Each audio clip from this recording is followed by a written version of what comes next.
3, 2, 1, 0. రెండు అరచేతుల్ని కళ్ళపై పెట్టుకుందాం. 5 సెకండ్స్. 5, 4, 3, 2, 1, 0. చేతులు తీస్తూ నెమ్మదిగా కళ్ళు తెరుద్దాం. ధ్యానానికి గట్టిగా చప్పట్లతో అభినందన తెలియజేద్దాం.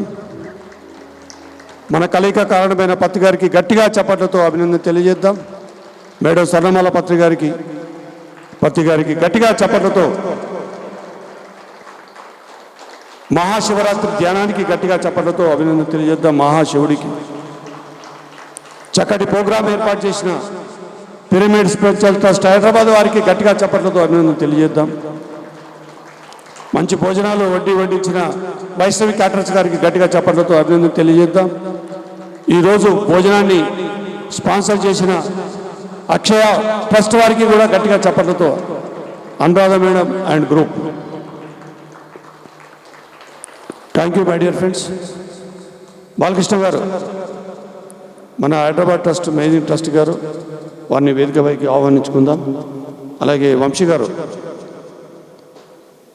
సాంబశివరావు గారు, గట్టిగా చప్పట్లతో వారిని వేదికపై పిలుచుకుందాం.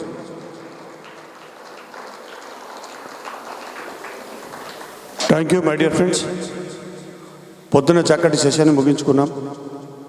మరి ఈరోజు ఇక్కడి నుంచి మళ్ళీ రేపు ఉదయం 5-6 వరకు జరుగుతూనే ఉంటుంది. నాన్ స్టాప్ అన్స్టాపబుల్ ప్రోగ్రామ్ అన్నమాట. చక్కగా కొద్దిసేపు మనం సజ్జన సాంగత్యం చేస్తాం. తర్వాత మంచి కల్చర్ ప్రోగ్రామ్స్ ఉన్నాయి, పాటలు, నృత్యాలు. దాని తర్వాత సందేశం ఉంటుంది, శివరాత్రి సందేశం. తర్వాత మనం చక్కగా డిన్నర్ చేసుకొని పిరమిడ్లో 9 చక్కటి జయకుమార్ గారు బృందంచే మృదంగ నాద విన్యాసం, అద్భుతమైన సంగీతం ఉంటుంది. 9 నుంచి 12 వరకు మనకు చక్కటి ధ్యానం ఉంటుంది లైవ్. తర్వాత చిన్న టీ బ్రేక్, తర్వాత మళ్ళా కాస్త సజ్జన సాంగత్యము, అలా మార్నింగ్ వరకు మనకు. ఎందుకు ఆయన ధ్యానంలో ఉంటాడు అంటే నిరంతరం జ్ఞానం తెలుసుకుంటూనే ఉండాలి. There is no ending. సాధనకు అంతిమం లేదు, ఎక్కడ అనంతమే ఉంది అనే సత్యాన్ని తెలియపవాడే పరమశివుడు. ఎన్నో పేర్లు శివుడి నుంచి మొదలై శివుడు ఈశ్వరుడు అవుతాడు, ఈశ్వరుడు పరమేశ్వరుడు అవుతాడు, పరమేశ్వరుడు మహేశ్వరుడు అవుతాడు, మహేశ్వరుడు విశ్వేశ్వరుడు అవుతాడు, విశ్వేశ్వరుడు మహాశివుడు అవుతాడు. అది ఒక కథ శివతత్వాన్ని, ఇంకో కథ లింగ శరీరం కథ. ఎన్నెన్నో అద్భుతాలు ఆ శివతత్వం చుట్టూ, ఎన్నెన్నో సత్యాలు దాగి ఉన్నాయి. పొద్దున వంశీ గారు చక్కటి ఆ శివతత్వం గురించి, ఆ గరళ కంఠం గురించి చెప్పారు.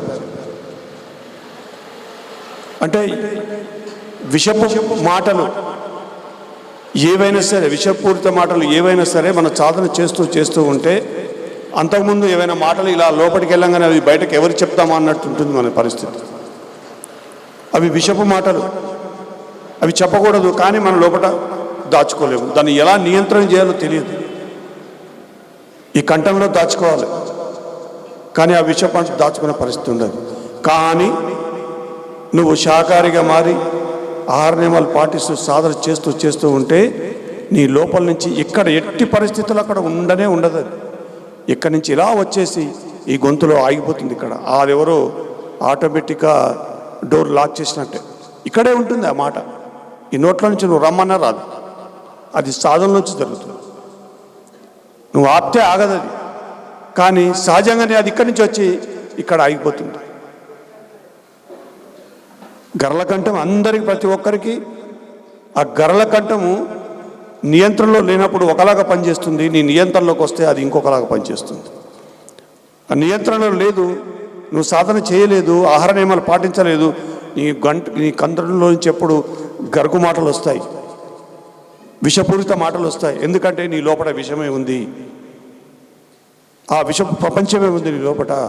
ఇక్కడ ఏది ఉందో ఇక్కడి నుంచి అది వస్తుంది. నీ కంఠం గరళ కంఠమే. ఎప్పుడైతే నువ్వు సాధన బాట పడతావో ఆ చేయగా ఈ గరళ కంఠము నీలకంఠం అవుతుంది. ఉంది కదా నీలకంఠ పర్వతం ఋషికేశ్లో. ఇక్కడ మనం ఏ స్థితిని పొందుతామో దానికి ఫిజికల్గా ఒక స్థలం ఉంది, స్థల పురాణం ఉంది. గుర్తుపెట్టుకున్నాం. ఒకానొక వ్యక్తి ఋషికేశ్లో ఆ కొండపైన సాధన చేస్తూ చేస్తూ ఈ గర్లకంఠాన్ని పొందారు. అందుకే అది నీలగిరి పర్వతం అన్నారు. ఇది నీలకంఠం. ఈ నీలకంఠం కొంత జరిగి జరిగి జరిగి జరిగి తర్వాత అమరకంఠం అవుతుంది. ఎక్కడో రాయపూర్ దగ్గరలో ఛత్తీస్గఢ్లో ఒక కొండ ప్రాంతం మీద అక్కడ మన పత్తిగారి ఆధ్వర్యంలో కొన్ని కార్యక్రమాలు జరిగాయి. మొన్ననే ఒక 3-4 నెలలకు నవంబర్ అక్టోబర్లో 3 రోజుల కార్యక్రమం జరిగింది. అప్పటి వరకు నాకు తెలియదు. అమరకంఠలో కార్యక్రమం తర్వాత బాగుంటుంది అనుకున్నాను. కానీ అక్కడ కార్యక్రమం మొదలైనాక 3 రోజుల తర్వాత అర్థమైంది ఏమిటి అమరకంఠము. నీలకంఠం అనేది శక్తికి సంబంధించింది. 2018 డిసెంబర్ 25 నాడు డీప్ స్టేట్లో ఇక్కడే రూమ్లో పడుకున్నప్పుడు తెల్లారగట్లో ఒక 2-3 ఆ సమయం మధ్యన డీప్ స్టేట్లో ఉన్నాను. పత్రికారు నేను అలా నడుచుకుంటూ వెళ్తున్నాను. వారు ముందుకెళ్ళారు, నేను ఇలా నడుచుకుంటూ వెళ్తున్నాను.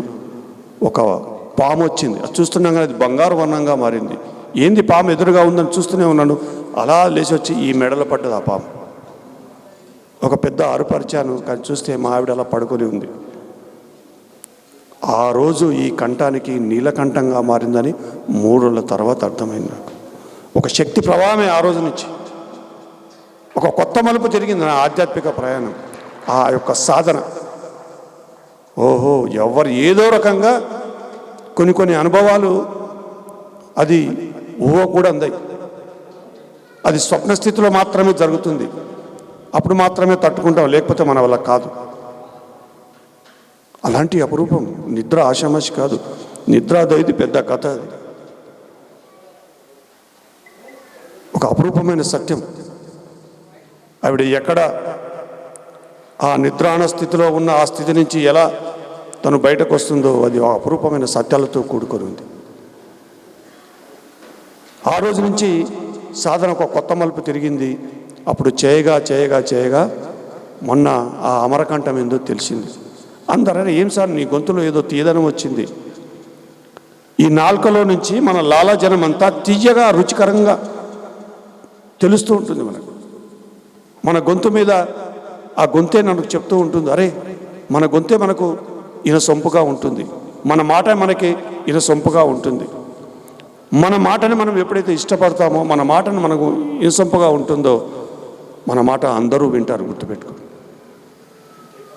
ఆ సాధన చేయగా చేయగా అమరకంఠము వస్తుంది. ఏమిటి అమరకంఠము?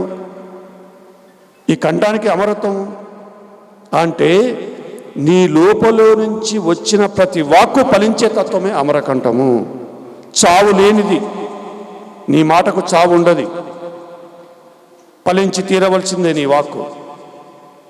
దాని అమరత్వం పొందడము అంటారు. విశుద్ధం, విశేషంగా శుద్ధం జరిగినప్పుడు వచ్చే కథ అది. మొత్తం ఆధ్యాత్మిక కథ అంతా ఎక్కడుంది అంటే విశుద్ధం దగ్గర ఉంది. గుర్తుపెట్టుకోండి మై డియర్ ఫ్రెండ్స్. అందుకే వి అనే పదం మన భాస్కర్ రెడ్డి గారు గట్టిగా చప్పట్లతో అభినందన తెలియజేద్దాం. అండ్ వెల్కమ్ అన్న, రండి. మన చైర్మన్ గారు, ఆ విశుద్ధమే మొత్తం కథ. ఆ వి వైయాలతోప్పుడే వైకుంఠం, వైభోగం అనేది అక్కడ దొరుకుతుంది. గుర్తుపెట్టుకోండి. విశుద్ధం శుద్ధి కాకుండా ఏ కథ జరగదు. మొత్తం కథ అంతా ఇక్కడే ఉంది. పత్తి గారు ఎందుకు పదే పదే మాటలు సరి చేస్తారంటే అందుకు మొత్తం కథ అంతా విశుద్ధంలోనే ఉంది. విశుద్ధం శుద్ధి జరిగేంత వరకు ఎవడు ఏ కథ అర్థం కాదు. ఒక పెద్ద సాలెగూడు లాంటి సంగమం ఉంది అక్కడ, నాడుల వ్యవస్థ. అవన్నీ కరిగి ఒక గొప్ప సంగమం జరుగుతుంది. అప్పుడు కదా కథ మొత్తం మొదలయ్యేది. అందుకే మై డియర్ ఫ్రెండ్స్, ఎవరి కంఠమైనా అమరకంఠం కావాల్సిందే. ఇది ఒక్కొక్క స్థితి నుంచి ఒక్కొక్క విధంగా దానికి సంబంధించిన ప్రదేశాలు ఉన్నాయి. మనము ఆ స్థితి పొందిన ప్రదేశాలు ఉంటాయి. సాధనలో మనకు అక్కడి నుంచి పిలుపు వస్తుంది, మనం అక్కడికి వెళ్తాము. మన యొక్క గత జన్మ అవన్నీ స్మృతులన్నీ వస్తాయి, బోర్డంత కథ జరుగుతుంది. ఇది అందుకే పత్రి గారు పిఎంసికి క్షణం క్షణం సత్యదర్శనం అనే టైటిల్ పెట్టాడు చూడండి. అది అక్షర సత్యం. క్షణ క్షణం మార్పులు ఉంటాయి. ఒక స్థితి తర్వాత రోజులు కాదు, క్షణ క్షణమే ఉంటుంది. అందుకే మై డియర్ ఫ్రెండ్స్, అందరూ అమరత్వం పొందవలసిందే, అమరకంఠులం కావాల్సిందే. అది కావాలంటే అనంతమైన ఆ జ్ఞానం వైపు సాగవలసిందే, మహాధ్యానం చేయవలసిందే. మహాశివరాత్రి అంటేనే మహాధ్యానం. అలాంటి మహాధ్యానమే మనం ఈరోజు చేయబోతున్నాం. Thank you very much. మరొకసారి మహాశివరాత్రి గట్టిగా చప్పట్లతో అభినందన తెలియజేసుకున్నాం. బాలకృష్ణ గారు ఈ సందర్భంగా వారి యొక్క ఫ్రెండ్స్ అందరికీ నమస్కారం.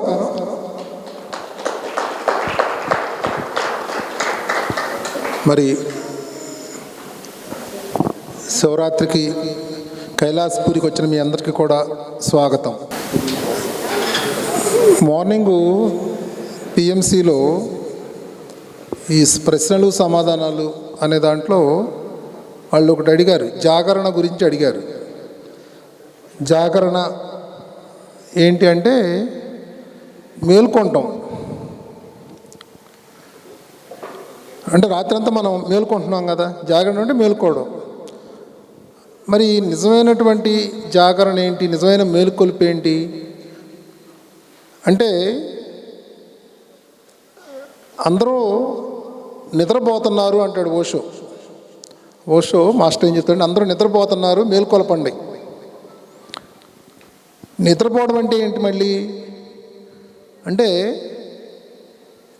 ఒక ఆత్మస్వరూపుడుగా జీవించాల్సినటువంటి మనం దాన్ని మర్చిపోయి ఒక దేహపరంగా జీవిస్తున్నాం. మనం ఇక్కడ నేను ఒక సుబ్బారావుని, నేను ఒక వెంకట్రావుని, నేను ఒక బాలకృష్ణని అని దేహపరంగా జీవిస్తున్నాం.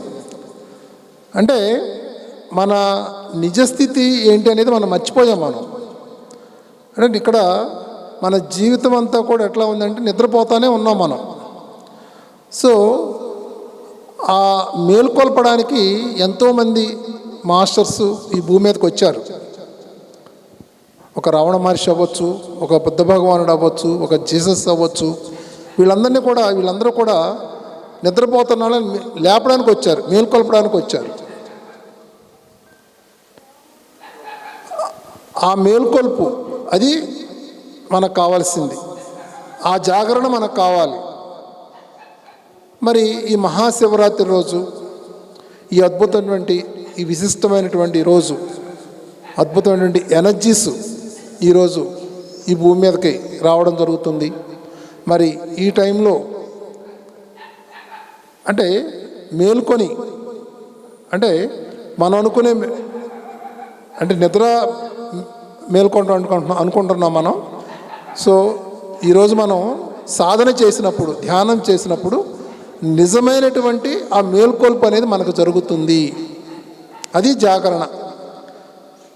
అంటే ఈ రాత్రంతా కూడా మనం ఎప్పుడైతే సాధన చేస్తామో అప్పుడు నిజమైనటువంటి ఆ మేల్కొల్పు అనేది మనకి జరుగుతుంది. ఆ మేల్కొల్పు మనకు కావాలి.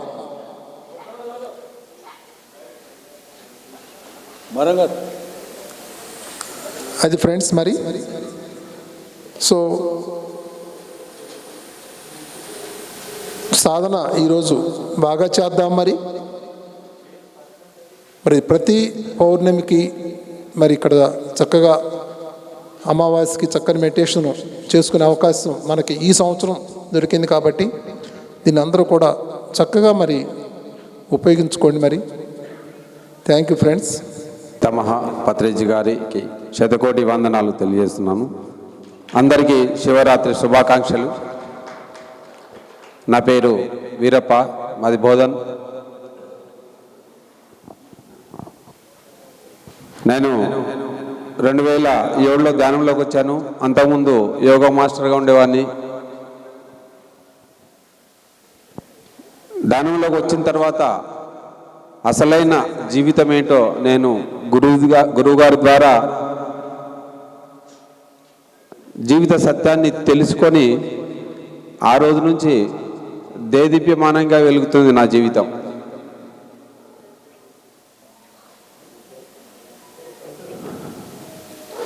మనము ఎవరి మీద ఆధారపడాల్సిన అవసరం లేదు, ఎవరి గురించో ఎదురు చూడాల్సిన అవసరం లేదు.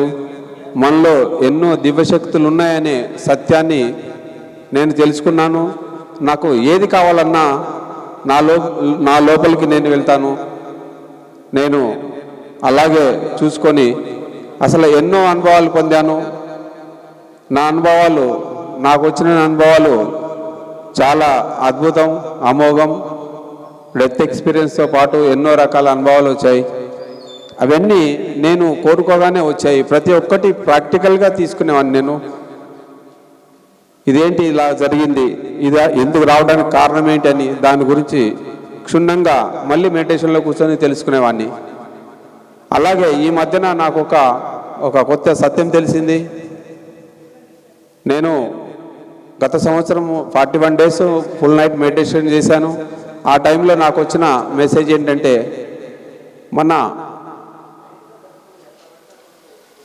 నేను ఒక యోగా మాస్టర్గా ఉన్నప్పుడు పతంజలి మహర్షి చెప్పినటువంటి యోగ రహస్యాన్ని నేను పరిశోధన చేసేవాడిని. అందరు యోగా మాస్టర్స్ అందరూ అలాగే పరిశోధించేవాళ్ళు, అలాగే సాధన కూడా చేసేవాళ్ళు. ఎందుకంటే మన శ్వాస ఏదైతే ఉందో క్రమంగా మన శ్వాస బ్రీదింగ్ రేటు తగ్గించుకోవడము యోగాసన ప్రాణాయామాల వల్ల జరుగుతుంది. ఎప్పుడైతే మన బ్రీదింగ్ రేటు తగ్గుతుందో అప్పుడు మన ఆయుష్ పెరుగుతుందని అది ఆ యొక్క సత్యం పతంజలి మహర్షి చెప్పాడు. కానీ నేను 41 days మెడిటేషన్ చేసినప్పుడు నాకు ఆ మెడిటేషన్లో వచ్చిన ఎక్స్పీరియన్స్ చాలా అద్భుతమైనది, అమోఘమైనది. ఎందుకంటే ఒక తాబేలు నుంచి చూసుకొని ఆ రోజు నుంచి ఆ తాబేలు నుంచి మనిషి వరకు ఉన్న అన్ని జంతువులకు మనకి సృష్టి అనేది ఒకే విధమైనటువంటి శ్వాసని కేటాయించడం జరిగింది. ఆ శ్వాస అలాగే ఎందుకు కేటాయించింది, ఆ శ్వాసలు అవన్నీ ఏ విధంగా ఉపయోగించుకుంటున్నాయి. తాబేలు నిమిషానికి 3 శ్వాసలు తీసుకొని 400 సంవత్సరాలు బతుకుతుంది. ఏనుగు 6 శ్వాసలు తీసుకొని 200 సంవత్సరాలు బతుకుతుంది. 15 శ్వాసలు తీసుకున్న మనిషి 80 సంవత్సరాలు బతుకుతున్నాడు.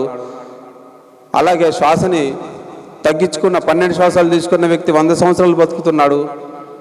మరి 8 శ్వాసలు తీసుకున్న వ్యక్తి 150 సంవత్సరాలు బతుకుతున్నాడు. వీటన్నిటిని లెక్కేసి చూస్తే ఎలాగంటే 3 శ్వాసలు ఇంటూ 60 నిమిషానికి 3 శ్వాసలు ఇంటూ గంటకు 60, రోజుకు 24 ఇంటూ 365 రోజులు ఇంటూ అది 400 సంవత్సరాలు కొడితే 63,07,20,000 వస్తుంది.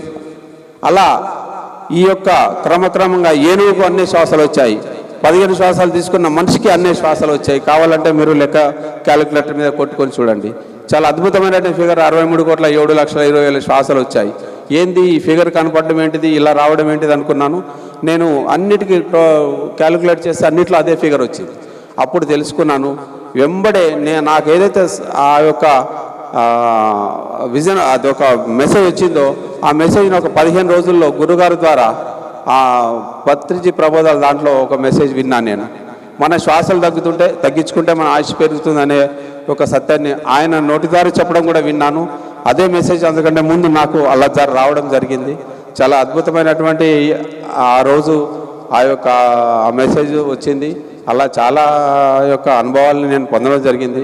అలాగే మన బోధనలో గురుగారి యొక్క ఇల్లు ఏదైతే ఉందో దాన్ని మొన్న వర్షాలకి శీతలావస్థకు వచ్చి ఉండేది. ఆ ఇల్లుని మేము మొన్న దాదాపు ఒక 6 months బ్యాక్ నవంబర్ కంటే ముందు ఆ ఇంటిని పునరుద్ధరించడం చేయడం జరిగింది. 40 రోజుల్లో ఆ ఇల్లు ఎలా అంటే ముట్టుకుంటే ఇలా కూలిపోయేటట్టుగా వచ్చింది. కానీ ఆ ఇల్లుని ఆ రోజు అనుకోకుండా ఒకరోజు నేను ఆ ఇంటికి వెళ్ళాను. అక్కడ ఆ ఇంట్లో అంతా వాటరు ఇట్లా ప్రవహిస్తుంది. అంటే ఒక అడుగు రోజు నీళ్ళల్లో ఇల్లు ఉంది, చుట్టూ నీళ్లు ఉన్నాయి, ఇల్లు కూడా నీళ్ళల్లో ఉంది, ప్రతి రూమ్ గదులలో కూడా నీళ్లు ఉన్నాయి. ఆ రోజు వీడియో తీసి నేను దామోదర్ రెడ్డి గారికి చెప్పడం జరిగింది.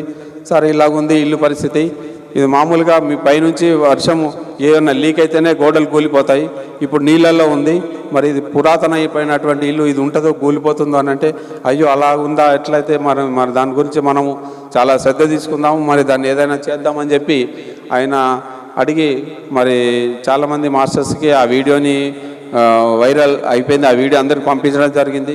దాంతో ఇమీడియట్గా స్పందించినటువంటి వరలక్ష్మి మేడం, ఆమె కూడా చూసి, సార్ అలాంటి గురువుగారి ఇల్లును అలాంటి దుస్థితిలో ఉండడానికి వీల్లేదు, దాన్ని మనం కాపాడుకుందాము అని అన్నారు.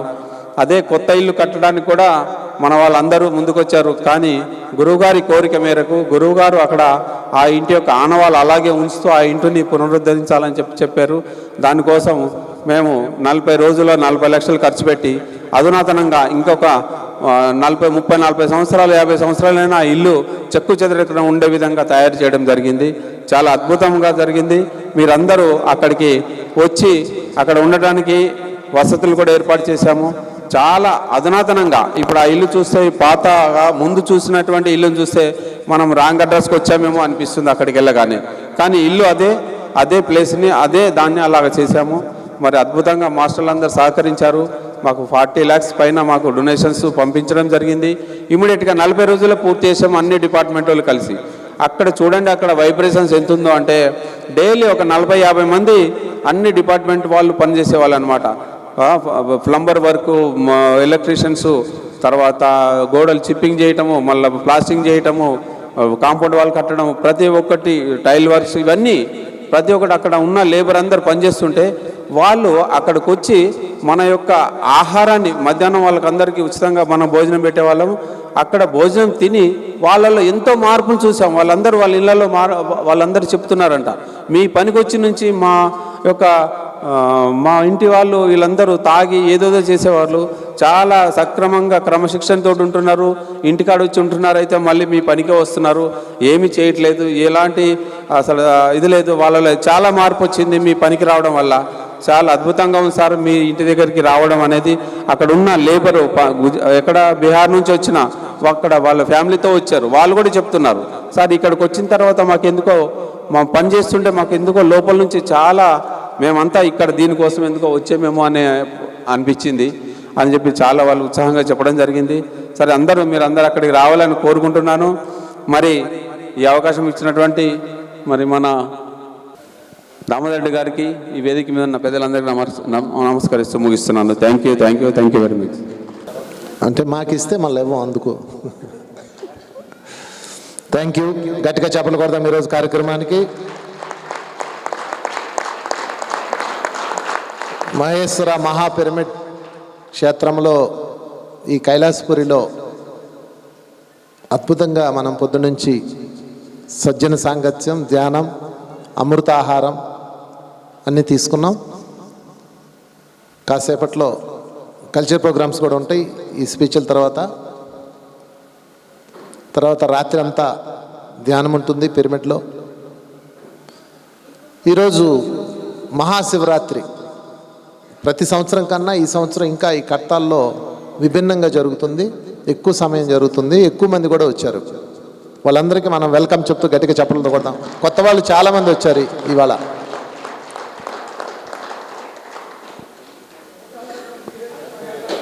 మహాదేవుడి దగ్గర తెలుసుకోవాల్సిన ముఖ్యమైన 3 అంశాలు చెప్పుకుందాం. 1, అర్ధనారీశ్వర తత్వం. 2, నెలవంక. శివుడు తల మీద నెలవంక ఉంటుంది కదా, ఎందుకు పెట్టుకున్నాడబ్బా? ప్యాషన్ కనుక్కున్నారు, దాని వెనక ఒక కథ ఉంది. ఇందాక దామోదర్ సార్ గరళం గురించి చెప్పారు కదా, అలాగే ప్రతిదానికి ఒక సింబాలిక్ ఉంటుంది. 3వది గంగ. తల మీద నుంచి గంగ వస్తుంది. ఎందుకు వస్తుందంటే ఆయన భార్య కాబట్టి వస్తుంది అంటారు. కాదు, అసలు గంగాదేవి శివుడు భార్య కాదు. ఆ 3 నేను మీకు ఈరోజు పాయింట్స్ చెప్తాను. మొదటి పాయింట్ అర్ధనారీశ్వర తత్వం. శివుడు మహాసమాధిలోకి వెళ్ళిపోతాడు. పార్వతీదేవి ఆయన్ని పెళ్లి చేసుకోవాలి అంటే ఆయన్ని లేపాలి, ధ్యానంలోంచి లేపాలి. ఆయన కన్ను తన మీద పడేలా చూసుకోవాలి. ఇప్పుడు చూస్తేనే కదా ఎవరన్నా చేస్తారు. శివుడు అసలు ఆమెను పట్టించుకోడు, ఆయన సమాధిలో ఉంటాడు. అప్పుడు ఆమె ఏం చేస్తారంటే, పార్వతీమాత రకరకాల ప్రయత్నాలు చేస్తుంది, ప్రాపంచిక ప్రయత్నాలన్నీ. ఏవి పనిచేయవో, అన్ని ప్రయత్నాలు ఫెయిల్, ప్రాపంచిక ప్రయత్నాలన్నీ ఫెయిల్. ఇక లాభం లేదండి, మన్మథుని పిలుస్తుంది. మీకు తెలుసు కదా స్టోరీ. మన్మథుడు వచ్చి బాణం వేస్తాడు. వెంటనే శివుడు ఈ కళ్ళు తెరవకుండా ఈ కన్ను తెరుస్తాడు. దాంతో ఆయన భస్మం అయిపోతాడు. ఆయనకు బాడీ లేదు. అంటే ఈ కథలో ఒక గొప్ప నీతి ఉంది. మనం ఏదన్నా సాధించాలంటే ప్రాపంచిక మార్గాలు పనిచేయవు. కొన్నిటికే ప్రాపంచిక మార్గాలు, అలౌకిక ప్రయత్నం చేయాలా. సాధన మార్గమే అసలైన మార్గం. పార్వతీదేవికి అర్థమవుతుంది, నేను ఆయనలో కలవాలి అంటే నేను ఆయన స్థాయికి వెళ్ళాలి అని అర్థమవుతుంది అనేక ప్రయత్నాల తర్వాత. అప్పుడు అందరినీ పంపించేసి మహాదేవుడు ఎదురుగా ధ్యానంలో కూర్చుంటుంది. ఆయన ఏం చేస్తున్నాడో ఆమె అదే చేస్తుంది. మహాదేవుడు ఆల్రెడీ ఈ స్థాయిలో ఉన్నారు, ఆమె ఈ స్థాయిలో ఉంది. ఇంకా సాధన చేయడం ప్రారంభిస్తుంది. సాధన సాధన సాధన సాధన సాధన సాధన సాధన 5000 సంవత్సరాలు తపస్సు చేస్తామే. The same place. చప్పలు కొట్టుకుందాం పార్వతీమాతకి. 5000 సంవత్సరాలు అంటే 5000 సంవత్సరాలు ఎట్ట అవుతుందండి అనకండి. ఆ కాలం వేరు, ఆ రోజుల్లో ఉన్న కాల ప్రమాణం వేరు. దాన్ని మనం ఇప్పుడు డిసైడ్ చేయకూడదు. ఇప్పుడు 5 రోజులు చేస్తే అప్పుడు 5000 చేసినట్టే లెక్క. అంతే కదా. ఒకప్పుడు కాశీకి వెళ్ళాలంటే 3 నెలలు పట్టేది, ఇప్పుడు గంటలు వెళ్ళిపోతున్నాం. అంటే ఏం మారింది అంటే ఏదో మారింది, మనం దానికి ఏం చేయలేం. సో పార్వతీమాత పూర్తిగా అతని సర్కిల్లో రౌండ్ అయిపోతుంది. అంటే అర సర్కిల్లో ఇంకో ఫుల్ అలాంటి అర సర్కిల్ కలిపితేనే అది సంపూర్ణమవుతుంది. అప్పుడు ఆయన కళ్ళు తెరిచి పార్వతీదేవిని స్వీకరించాడు. ఇది స్టోరీ. ఇప్పుడు మనము మన జీవితంలో ఎవరితోనన్నా కలవాలంటే ఏం చేయాలి అంటే మనము వారి స్థాయికి వెళ్ళాలి. పత్రికారితో మీరు కలవాలంటే పత్రికారి స్థాయికి వెళ్ళాలి. అదే అర్ధనారీశ్వర తత్వం. అర్ధనారీశ్వర తత్వం అంటే భార్యాభర్తలు కాదు. ఎప్పుడు భార్యాభర్తలు స్టాంప్ వేసుకున్నారు అర్ధనారీశ్వరులు అంటే, సగం నేను సగం మా ఆయన అని కాదు. అర్ధనారీశ్వర తత్వం అంటే ఒకళ్ళలో ఒకళ్ళు అంగీకరించడం, ఒకళ్ళొకళ్ళు పంచుకోవడం, ఒకళ్ళనొకళ్ళు గౌరవించటం. మీరు మీ పిల్లవాడిలో కలవాలంటే మీరు వాడి సర్కిల్లో జాయిన్ అవ్వాలి. అప్పుడు మీకు అర్థమవుతాడు మీ పిల్లడు. లేకపోతే 24 గంటలు చదువుకో అని చంపు తింటారు వాళ్ళని. 24 గంటలు ఫోన్లే ఆడతావు అంటారు. ఎందుకు ఆడుతున్నారు ఫోన్లు?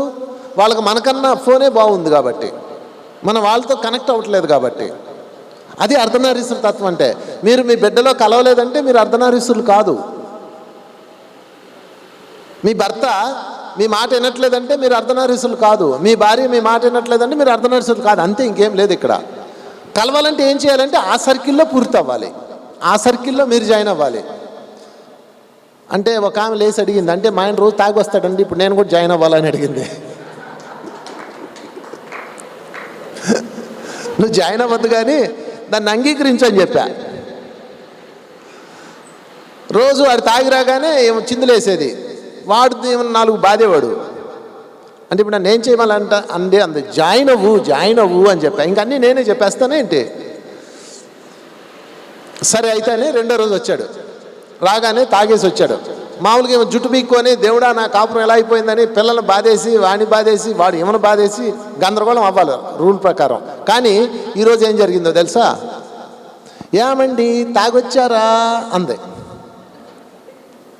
మీ ఆయన ముద్దుగా అని పిలుస్తావు అన్నాను. కన్నా అంటదంట ఆమె. అది కూడా వాడే అని చెప్పాను. కన్నా తాగొచ్చావా, నో ప్రాబ్లం అందంట. వాడు ఒక్కసారి తాగింది దిగిపోయింది వాడికి.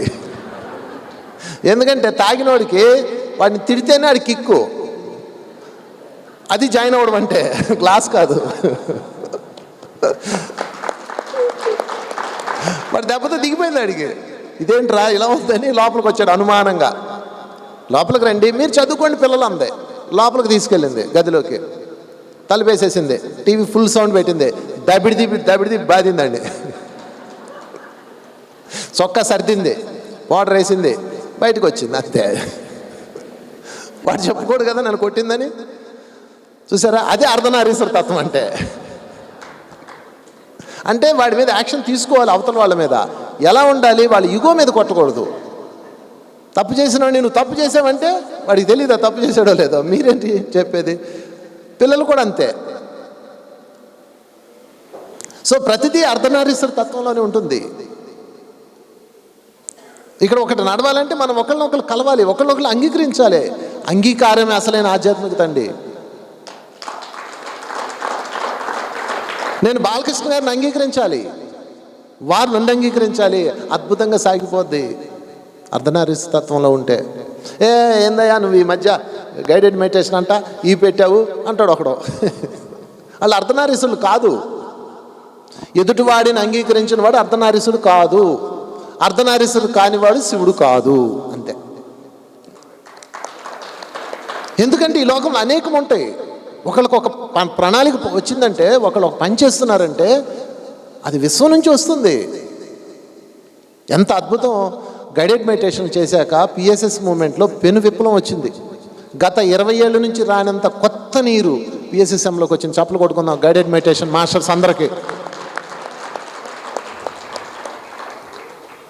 దాని అంగీకారమే అర్ధనారీశ్వర తత్వం. పత్రికారు మనల్ని ఎంత అంగీకరిస్తాడు. నేను ఒక పాంప్లెట్ రాశాను దాదాపు ఒక 20 ఏళ్ళ క్రితం. ఏదో ఒక పాట, సినిమా పాటకి, శ్రీదేవి వంకకు చిలిపిగా చూడకు, అలివేలి మంగకు అలకరాణికు ఏడుకొండల స్వామి ఎక్కడున్నావయ్య పాట. నేను దాని కింద కాన్సెప్ట్ రాసి గురువుగారికి ఇచ్చా. దాన్ని దిద్దుతూ ఎంత బాగుందయ్యా అన్నాడు. కరెక్ట్గా 20 సంవత్సరాల తర్వాత నేను దాన్ని చూస్తే నాకు నవ్వు వచ్చింది, నేనా ఇంత చండాలంగా రాశానని. అంటే ఆ వర్డింగ్ కూడా నేను బాగా రాయలా. అలివేలు మంగకు అలకరాణికి అన్నాడు అంటే అలివేలు మంగకి పీక్కోకూడదు, ఏం లాక్కోకూడదు అని జనసామాన్య భాషలో రాశా. కానీ పత్రికారు దాన్ని అంగీకరించాడు. ఆయన దాన్ని అంగీకరించిన తర్వాత మేము ఇంత అద్భుతంగా ఎదిగాం, ఇంత అద్భుతంగా మూమెంట్ ఇవ్వగలిగాం. అదే అర్ధనారీశ్వర తత్వం మై డియర్ ఫ్రెండ్స్. దానికి వేరే ప్లాన్లు ఏమి వేయకండి, బుర్రపాటు చేసుకోకండి. ఆ స్థానం కోసం అర్ధనారీశ్వర పోస్ట్ కావాలి అంటే అవతల వాళ్ళలో మీరు సర్కిల్ పూర్తి చేయాలి. ఓషో గారు అంటారు, మీరు ఒక పక్షిని అర్థం చేసుకోవాలంటే మీరు పక్షి అయిపోవాలి అంటాడు. పిల్లవాడిని అర్థం చేసుకోవాలంటే పిల్లవాడు అయిపోవాలి. తాగుబోతుని అర్థం చేసుకోవాలంటే తాగుబోతు అయిపోవాలి. ఏంటి తాగుబోతుడుకున్న బాధలు మీకేం తెలుసు. మనసేమో తాగమంటది, బుద్ధేమో వద్దంటది. పాపం చాలా గ్రహించుకుంటాడు, కానీ వాడు ఆ గుణాలు ప్రలోభితులై వెళ్ళిపోతాడు. మీరు అర్థం చేసుకోవాలి వాళ్ళని. ఏం చేయాలో చేయండి. నేను అవన్నీ నేను చెప్పను, మళ్ళా గదిలో తీసుకెళ్ళి కొట్టడం నేను చెప్పను. ద బ్యూటిఫుల్ కాన్సెప్ట్ అండి అర్ధనారీశ్వర తత్వం. అది మహాదేవుడు అందించాడు మనకి. భార్యకి ఎందుకు మనం సగం ఇవ్వట్లేదు. పురుషాధిపత్య సమాజం ఇంకా ఉంది. 2 దేశాలు అంగీకరించుకోక కొట్టుకుంటున్నాయి. అది ప్రపంచయుద్ధంగా మారిపోవచ్చు. బిలియన్ ప్రజలు చనిపోతారు. 2వ ప్రపంచ యుద్ధం ఎంత దారుణమైందో మీకు అందరికీ తెలుసు. ఒక తత్వవేత్త అంటాడు, 4వ ప్రపంచ యుద్ధం అంటూ జరిగితే కర్రలతో రాళ్లతో కొట్టుకుంటారు అన్నాడు. అంటే అర్థమైందా? 3వ ప్రపంచ యుద్ధంలో మొత్తం తుడిచిపెట్టుకుపోతారు, అందరూ మనుషులు ఉండరు. ఎందుకంటే అన్ని అణుబాంబులు ఉన్నాయి భూమి మీద. ఇప్పుడు ఒక్కొక్క దేశం దగ్గర ఉన్నాయి. ఎవడు తక్కువడు కాదు కదా. హిరోషిమా నాగసాకి మీద వేసిన అణుబాంబుతో పోలిస్తే ఇప్పుడు మన దగ్గర ఉన్న అణుబాంబులతో హిరోషిమా నాగసాకి మీద 2వ ప్రపంచ యుద్ధ సమయంలో వేసిన అణుబాంబుతో పోలిస్తే అవి సిమట పకాయలు లాంటివి అంట. ఇప్పటికి కూడా హిరోషిమా నాగసాకిలో అంగవైకల్యంతో పిల్లలు పుడుతున్నారు ఆ రేడియేషన్కి. దానికి 1 కోటి రెట్లు వీళ్ళు పవర్ఫుల్ అణ్వాయుధాలు మన దగ్గర ఉన్నాయి ఇప్పుడు. ఈ దేశం ఆయన అంగీకరించడు, నేను చెప్పినట్టే నాలు అంటాడు. వీడు అర్ధనారీశ్వరుడు కాదు, అందుకని యుద్ధం వస్తుంది. యుద్ధం ఎక్కడైనా వస్తుంది, మన ఇంట్లో వస్తుంది, దేశంలో వస్తుంది, ఎక్కడైనా వస్తుంది ఫ్రెండ్స్. కనుక యుద్ధం రాకుండా ఉండాలంటే ఒక్కటే దారి, అర్ధనారీశ్వర తత్వం. ఇది మహాదేవుడు ఎప్పుడో చెప్పాడు, చప్పలు కొట్టుకున్న మహాదేవుడికి. ఎందుకు ఈ దేశంలో ఆ దేశంలో అంగీకరించడు? వాడిని ఇష్టం వచ్చినట్టు వాడిని ఎందుకు ఉండనివ్వడు? నువ్వు అలా ఉండొద్దని వీళ్ళు ఎవరు చెప్తారు? ఎందుకు ఒక సంస్థను ఇంకో సంస్థను అంగీకరించడు? ఎందుకు ఒక మాస్టర్ ఇంకొక మాస్టర్ని అంగీకరించడు?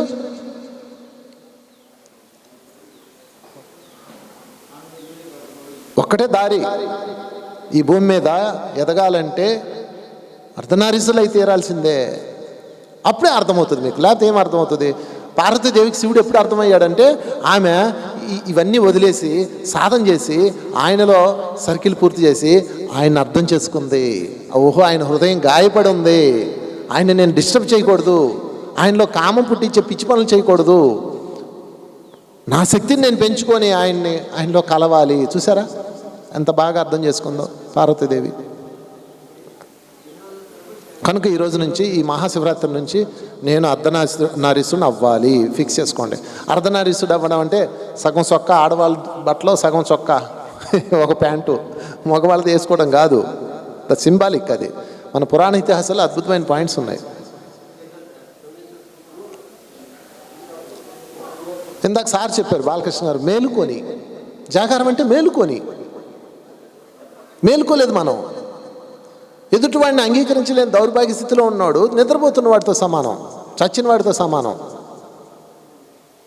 అప్పుడు పుడుతుంది ముసలం.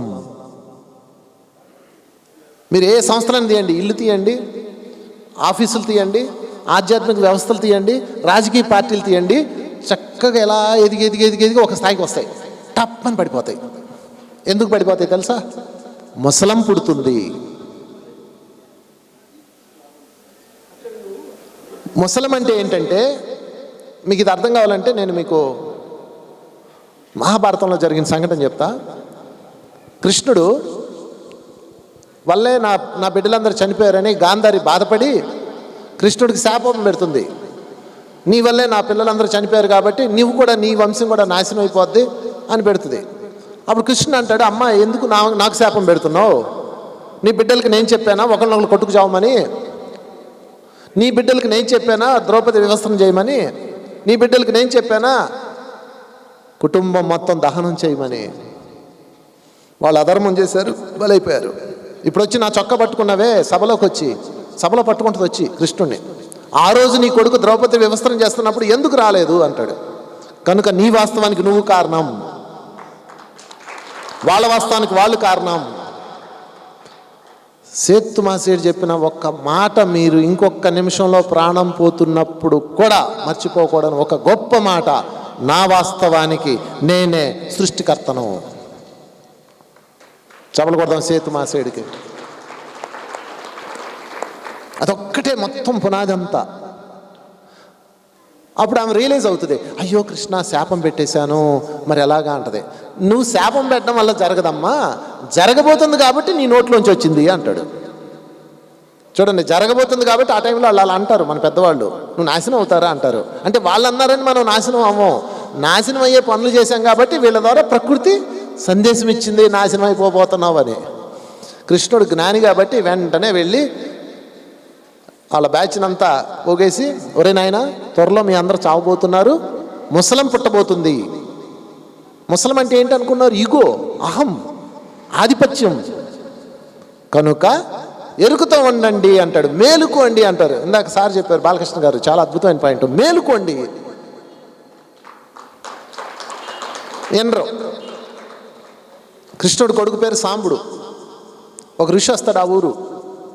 ఆ ఋషి దగ్గరికి ఒక అబ్బాయికి పొట్టకి ఇనప ముక్క పెట్టి గుడ్లు చుట్టి ఆడదానిలో వేషం వేసి తీసుకెళ్తారు. అయ్యా ఈ అమ్మాయికి అబ్బాయి పడుతుందా అమ్మాయి పడుతుందా చెప్పండి అంటారు. వాళ్ళు చూసారా, వాళ్ళు మేలుకోలా, అహంకారం. కృష్ణుడు మావాడు, మాకన్నా ఇప్పుడు ఈ ఋషులు ఎలాగని తెలుసు, మా దేవుడు కృష్ణుడు. చూసారా, వెంటనే ఆయన లెంక చూసి, వీడికి అబ్బాయి పుట్టదో వీడికి అమ్మాయి పుట్టదో బల్ల పడుతుంది అంటాడు. అది మీ అందరినీ నాశనం చేస్తారా వెదవల్లారా అంటాడు. వాడి బట్టలు ఇప్పితే ఆ ఇనుప మొక్క లోపలికి వెళ్ళిపోద్ది. కృష్ణుడి దగ్గర తీసుకెళ్తే ఆయన తిడతాడు, నేను చెప్పానా మీరు బుద్ధి లేదురా మీకు?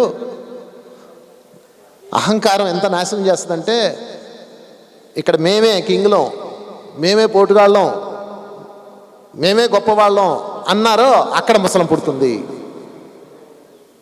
అని చెప్పేసి ఆయన వెంటనే ఏం చేస్తాడంటే, సరే ఈ బల్ల తీసుకెళ్ళి బాగా అరక్కొట్టి నీళ్ళలో పడేయండి అంటాడు. పౌడర్లు కలిపేయండి అంటారు.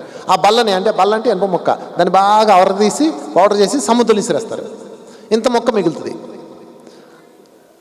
ఇది మనల్ని ఏం చేస్తుందిలే అని ఇసిరేస్తారు. చూడండి, ఏదో సినిమాలో రజనీకాంత్కి రూపాయి ఇసిరేస్తాడు వెళ్ళను, ఏ సినిమా భాష అనుకుంటా, భాషలో రూపాయి ఇసిరేస్తాడు, ఆ రూపాయితోనే కోటీసుడు అయిపోతాడు.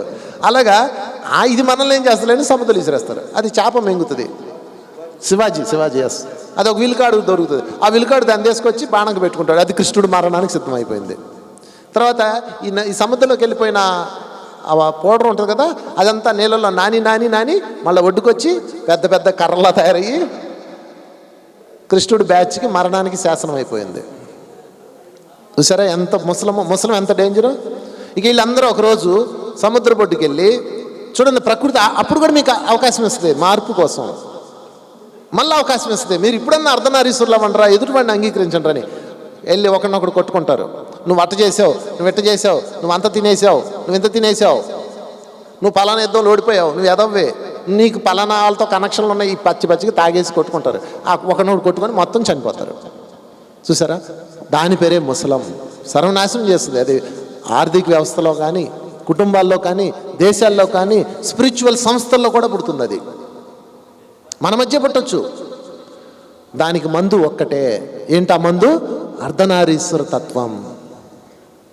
వాడిని అంగీకరించటం, వాడిని గౌరవించటం. ఏమో యూనివర్స్ వీళ్ళతో ఏం పని కోసం ఇక్కడికి వచ్చిందో, వాళ్ళతో ఏం పని చేయించుకోవడానికి వాడిని ఇక్కడ పంపిందో అంగీకరించటం. అంగీకారాన్ని మించిన గొప్ప స్పిరిచువల్ డైమెన్షన్ లేదు ఫ్రెండ్స్. అందుకని ఈ మహాశివరాత్రి సందర్భంగా మనందరం అర్ధనారీశ్వరులు అవ్వాలని మీ అందరిని కోరుకుంటున్నా. ప్రణాళిక పెట్టుకుందాం. ఎదుటి వ్యక్తిని, ప్రతి మాస్టర్ని అంగీకరిద్దాం. ఏమో ఎంత గొప్ప ప్రణాళిక వచ్చిందో, ఆ మారం గారికి గొప్ప ప్రణాళిక వచ్చింది. అందుకే ఇదిగో ద్వారకా నివాస్ తయారవుతుంది. ఇక్కడ టీంకి గొప్ప ప్రణాళిక వచ్చింది, పిరమిడ్ తయారైపోయింది. ఇవన్నీ ఎట్లా వచ్చినాయి అనుకున్నారు? వీళ్ళందరూ ఎలా చేయగలిగారు అనుకున్నారు? పత్రికారి అంగీకారం. ఎస్, గుడ్, ప్రొసీడ్ అంటాడు. ఒక్క మాట కూడా ఆయన ఇది వద్దు, నీ వల్ల కాదు, నువ్వు చేయలేవు అనలేదు ఆయన ఇంతవరకు. ఒక్కరోజు కూడా. నేను ఎన్నో సంవత్సరాల నుంచి వారితో ఉంటున్నాం కదా మేము. కనుక అంగీకారంలో అద్భుతం ఉంటుంది. ఆ అద్భుతంలోనే మనం మహాదేవుళ్ళం కాగలం. Thank you very much. మరొకసారి మీ అందరికీ ధన్యవాదాలు. అయ్యా, చక్కటి సందేశం ఇచ్చారు.